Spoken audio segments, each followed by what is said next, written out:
नमस्कार.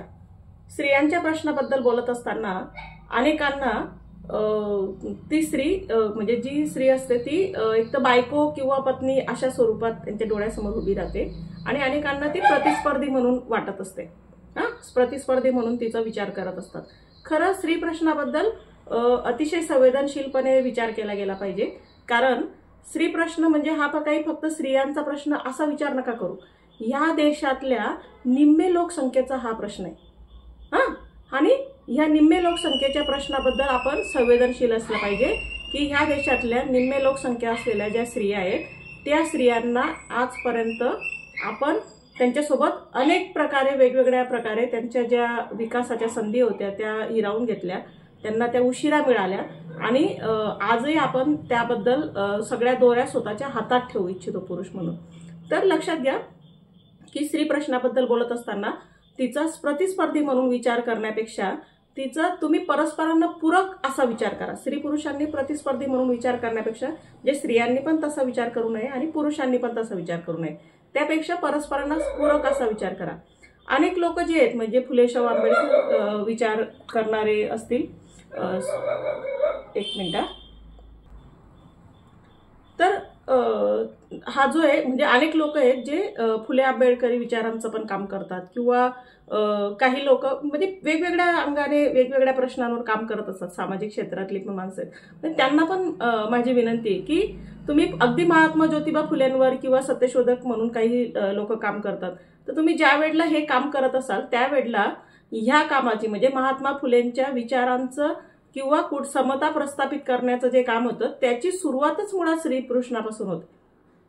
तुम्ही स्त्रियांचा प्रश्न सोडून जाती अंताचा प्रश्न किंवा काय म्हणतो आपण त्याला धार्मिक एकोप्याचा प्रश्न किंवा अनेक जे काही प्रश्न असतील डिस्क्रिमिनेशनचे त्या प्रश्नांकडे तुम्ही जाऊ शकत नाही. म्हणजे असा स्त्रियांचा प्रश्न ओलांडून तुम्ही सर्व प्रकारच्या इक्विटीबद्दल जेव्हा बोलतात त्यावेळेला अपूर्ण बोलतात. ती अपूर्णता लक्षात घ्या.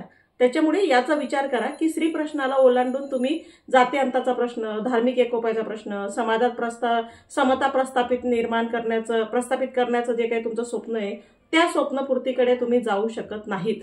आणि आपण आतापर्यंत हाच प्रयत्न मोठ्या प्रमाणात केला. म्हणून माझी विनंती आहे स्त्री प्रश्नाबद्दल विचार करत असताना अतिशय करुणेने संवेदनशीलतेने विचार करा. पुरुष म्हणून तुम्हाला जन्मता जे मिळालेले अधिकार आहेत म्हणजे पुरुष म्हणून जन्मता जे आरक्षण मिळालेलं आहे असं मी म्हणते की विशेषाधिकार पुरुष म्हणून मिळाले, त्या विशेषाधिकार काही वेळेला तुम्हाला सोडावे लागतील. ते विशेषाधिकार सोडण्याला खूप मोठी ताकद लागेल.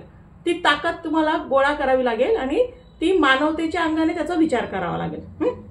त्याच्यामुळे फक्त स्त्री प्रश्नाकडे बघत असताना तिचाच प्रतिस्पर्धी किंवा फक्त बायको म्हणून विचार करत असताना माझ्या मुलीचा प्रश्न, माझ्या बहिणीचा प्रश्न, माझ्या आईच्या न्यायाचा प्रश्न, माझ्या मैत्रिणीच्या न्यायासाठीची लढाई असं म्हणून जरा त्या प्रश्नांकडे बघा. म्हणजे तुम्हाला अधिक चांगल्या पद्धतीने वेगवेगळ्या नात्यांच्या संबंधित असलेल्या ज्या डिस्क्रिमिनेशन आहेत, स्त्रियांचे प्रश्न आहेत, ते प्रश्न तुम्हाला अधिक करुणेने अधिक संवेदनशीलतेने पाहता येतील. त्याच्यामुळे मी पुन्हा विनंती करते, प्रतिस्पर्धी म्हणून बघू नका किंवा बाई स्त्रीच्या विरोधक पुरुष बाईच्या विरोधक असं स्त्री पुरुषाच्या विरोधक आणि पुरुष स्त्रीच्या विरोधक असं बघू नका. ही स्पर्धा नाही. तुम्ही परस्परांना पूरक राहा. परस्परांना पूरक असले तर कदाचित जगण्यातला जीवनातला जो आनंद आहे तो अधिक समृद्ध होईल आणि अधिक ताकदीने आपल्याला चांगल्या पद्धतीने जगता येईल.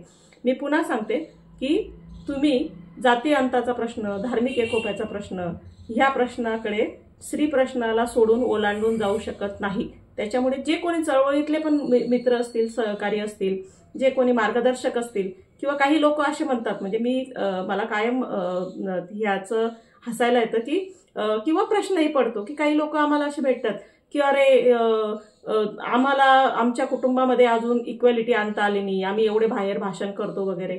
तर का आणता आली नाही? कारण पुरुष म्हणून मिळालेले जे विशेष अधिकार होते ती सोडण्याची तुमची अजून हिंमत झाली नाही, ताकद झाली नाही. त्याच्यामुळे ह्या अँगलने थोडासा विचार करा. माझं मी दररोज काहीतरी शिवदर्शन नावाचं जे चॅनल आहे त्या चॅनलवर मी थोडं काहीतरी टाकण्याचा प्रयत्न करते. मला ज्या भाषेत मला कळतं, ज्या भाषेत बोलता येतं, सांगता येतं, त्या भाषेत मी व्यक्त होण्याचा प्रयत्न करते. तुम्ही जरा ते समजून घ्या आणि स्त्री प्रश्नाकडे अधिकाधिक संवेदनशीलतेने बघा आणि वेगवेगळ्या नात्यांच्या अनुषंगाने बघा. प्रतिस्पर्धी म्हणून तिचा विचार करू नका, तर परस्परांना पूरक म्हणून विचार करा आणि मनापासून स्वीकारा काय चूक झालं आणि काय बरोबर झालं ते. आणि किंवा एखादा तुमचा अनुभव असेल, त्या अनुभवाच्या आधारावर अख्ख्या म्हणजे आपण ज्या वेळेला मांडणी करत असतो त्यावेळेला आपण एका अनुभवाच्या आधारावर मांडणी करत नसतो, तर आपण एकूण समाजाची रचना आणि समाजाची एकूण परिस्थिती त्या आधारावर आपण मांडणी करत असतो. एखादा स्त्रीबद्दलचा एखाद्या पुरुषाचा अनुभव वाईट असू शकतो, एखाद्या पुरुषाचा एखाद्या स्त्रीबद्दलचा वाईट अनुभव असू शकतो. त्याच्यामुळे असं काहीच नाही, म्हणजे व्यक्ती ह्या म्हणजे सर्वच जगातल्या स्त्रिया चांगल्या असतात असं नाही आणि सर्वच जगातले पुरुष चांगले असतात असंही नाही, वाईट असतात असंही नाही. आलं का लक्षात? तर ते दोघंही स्वतंत्र व्यक्ती आहेत. व्यक्तीच्या काही मर्यादा असतात आणि व्यक्तींमध्ये काही गुणदोष असतात. म्हणजे आपण जर स्त्रीचा व्यक्ती म्हणून स्वीकार केला तर तिचा गुणदोषांसह आपल्याला विचार करता येईल. आलं का लक्षात? म्हणजे तिला माता देवी बनवून महान बनवायची पण गरज नाही आणि तिला अशा पद्धतीने काय म्हणतो आपण अतिशय करुणेची मूर्ती वगैरे वगैरे असाही तिचा विचार करायचा गरज नाही. फक्त माणूस म्हणून विचार करा, व्यक्ती म्हणून तिचा स्वीकार करा, म्हणजे तिच्या गुणदोषांसह तुम्हाला तिचा विचार करता येईल.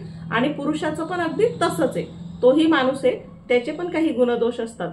तो पण एकदमच काय म्हणतो आपण त्याला ग्रेट वगैरे असं किंवा एकदमच वाईट नालायक असंही काही नसतं. आलं का लक्षात? तर हा सगळा विचार करत राहा, व्हिडिओ बघत राहा. तुम्हाला आवडलं सबस्क्राईब करा आणि तुमच्या इतर मित्रांना पण सांगा.